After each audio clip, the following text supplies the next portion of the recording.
खुलुमबाय दिनैनि Bodoland इंखं television studio हलाव आं मलेन बसुमतारी दिनैनि गाहाय रादाबफोराव दं। काजलगावआव दिनै AMFIRS नि मुलाम्फागिरिफोरनो चेक रानदों। गसाइगाव फरायसालिमाया सनाथि मायथाइ फोरबो फालिदों। आकाशवाणी गुवाहाटी केन्द्रनि मिडियाम वेब बन्द खालामनो लानायखौ आसुआ गोख्रों होबथादों। कर'नानि थामथि दोहौ गाग्लोबनायनि लामायाव भारत 24 घन्टायाव गोदानै 6358 कर'ना पजिटिभ केस। बजालियाव सानै बिमा फिसाया जिउ फोजोबना लादों। कानपुरनि धनकुबीर पियुष जैनखौ GST लाखोमानायनि दायाव 14 साननि जोबथेसालियाव दैथायहरबाय। डिब्रुगड़नि मरानाव गोख्रों लामा जाब्रबथाय, सानै जोखोम। दानिया फैदो आबुं रादाबाव।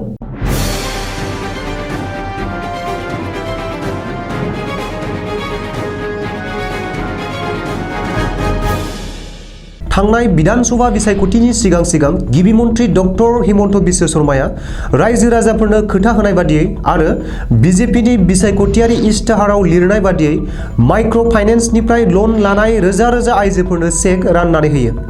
रायजोनि लाख लाख आइजोफोरनि माइक्र' फाइनेन्सनि लनखौ बिजेपिया खुंथाय गोहोआव फैनाय लोगो लोगो रेहाय खालामगोन होनना खोथा होनाय बादियै दिनै Assam micro' finance incentive and relief scheme सुंद'यै AMFIRS बिथांखिनि गेजेरजों माइक्र' फाइनेन्सनि लन लाग्रा 10,472 आइजोफोर एबा मुलाम्फागिरिफोरनो चेकखौ राननानै होयो।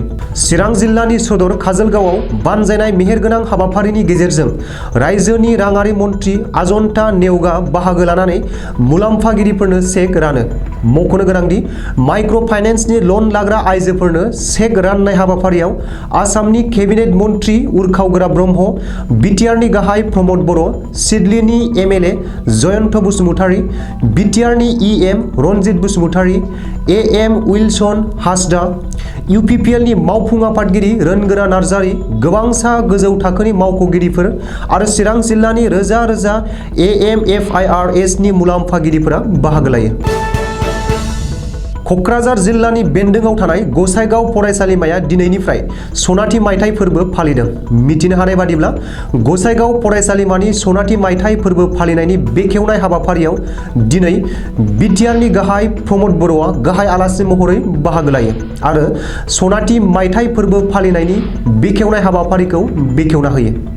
मख'नो गोनांदि गसाइगाव फरायसालिमानि सनाथि मायथाइ फोरबो फालिनायजों लोब्बा लाखिनानै बिटिआरनि गाहाय प्रमद बर'आ दिनै गसाइगाव फरायसालिमायाव गल्डेन जुबिली भवन एबा सनाथि मायथाइ फोरबो नमानि अन्थाइ खुन्थिया गायसनो। बिटिआरनि गाहाय प्रमद बर'आ गावनि अफिसियेल फेसबुक पेजआव फोरमायनाय बादिब्ला गसाइगाव फरायसालिमानि सनाथि मायथाइ फोरबो फालिनायनि बेखेवनाय हाबाफारियाव दिनै गावजों लोगोसेनो गसाइगाव फरायसालिमानि गोरायुं डक्टर निर्जय कुमार ब्रह्मजों लोगोसे फरायसालिमानि फोरोंगिरिफोर, फरायसाफोर, गसाइगावनि MLA जिरन बसुमतारी, बिटिआरनि मावफुं सोद्रोमा उइलसन हासदा मोना बाहागो लायो।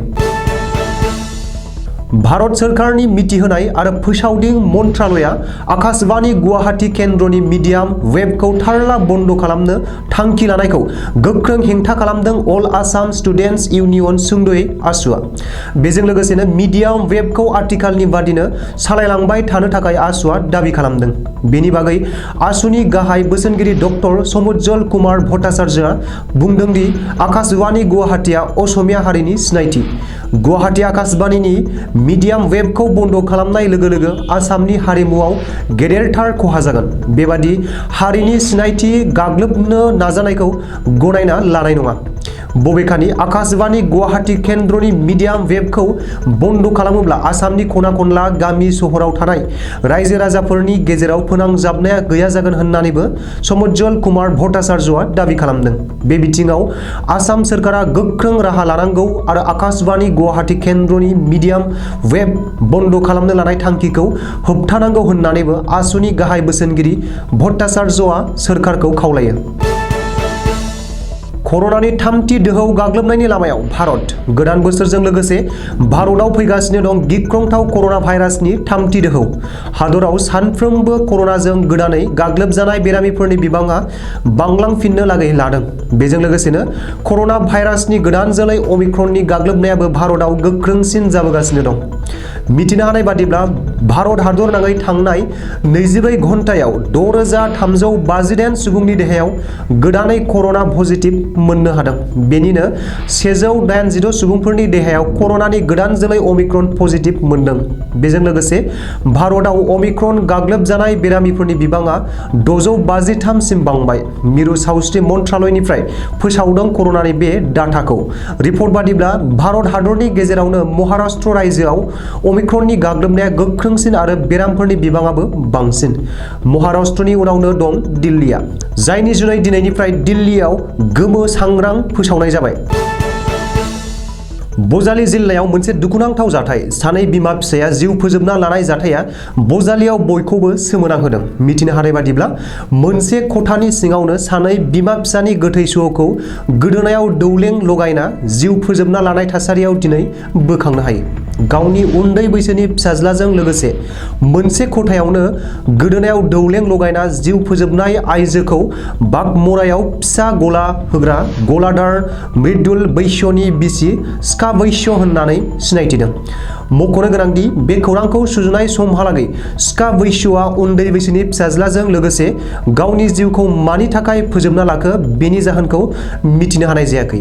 अब्लाबो नखराव रांखान्थियारि जेंना जेंगोनानि थाखायनो स्का बैश्यआ गावनि उन्दै फिसाज्लाजों लोगोसे बे इनाय हाबाखौ मावनो गोनां जादों होननानै ओनसोलनि सुबुंफोरा सन्देह खालामदों। गोबाव समनिफ्रायनो जीएसटी लाखोमानानै रांनि हाजो बानायनाय उत्तर प्रदेश कानपुरनि धनकुबिर फालांगिरि पियुष जैनखौ जीएसटी एनफर्समेन्ट डाइरेक्टरेटआ कानपुरनि आनन्द नगराव थानाय गावनि न'निफ्राय एरेस्ट खालामनानै 14 साननि थाखाय जोबथेसालियाव दैथायहरबाय। सुलुङाव फोरमायनाय बादिब्ला पियुष जैनखौ दाबथाम न'निफ्राय सिग्रोमनानै गासै 264 कौटि नोगोद रां जब्द खालामनो हादोंमोन। पुलिसनि सुलुङाव फोरमायनाय बादिब्ला उत्तर प्रदेश कानपुरनि आनन्द नगराव थानाय न'निफ्राय गासै 147 कौटि रां, मुम्बाइनि गंसे फेक्टरिनिफ्राय 107 कौटि रां आरो गुजरातनि न'निफ्राय गासै 10 कौटि रां मोननो हादों। बेनि अनगायैबो 23 किल'ग्राम सना, 250 किल'ग्राम आरो 600 किल'ग्राम चन्दनबो जब्द खालामनो हाबावदों। मख'नो गोनांदि पियुष जैनआ भारतनि दाब दाब जायगायाव गासै मोन 40 फेक्टरि दंमोन आरो बैफोर फेक्टरिनि फालांगियाव खामायनाय धोननि जीएसटीखौ सोरखारनो होआजासे थगायबोदोंमोन।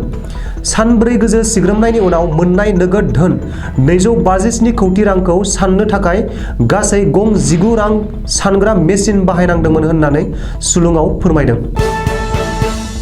2021 गोजाम बोसोर जोबहां समाव शिबसागरनिफ्राय अरुणाचलनि पासीघाटआव नखरैनो दावबायनो थांनाय मोनसे नखरनि सुबुंफोरा डिब्रुगड़ जिल्लानि जलंआव 37 नं राजा लामा सायाव गोख्रों जाब्रबथायजों थैनायनिफ्राय खुनुरुखुम रैखा मोनदों। पुलिसनि सुलुङाव फोरमायनाय बादिब्ला शिबसागरनिफ्राय अरुणाचलनि पासीघाट थांनाय AS -2P-9-1 नम्बरनि गंसे मारुति डिभाइडाराव गाव हारसिङैनो सौग्रावदों। बे जाब्रबथायाव गासै 2 सुबुङा जोखोम जादों। आथिखालाव जोखोम जानाय सानैखौबो मराननि देहा फाहामसालियाव थिसननाय जादों होननानै मिथिनो हादों। दिनैनि रादाबा एसेनोसै। गोजोन्थों।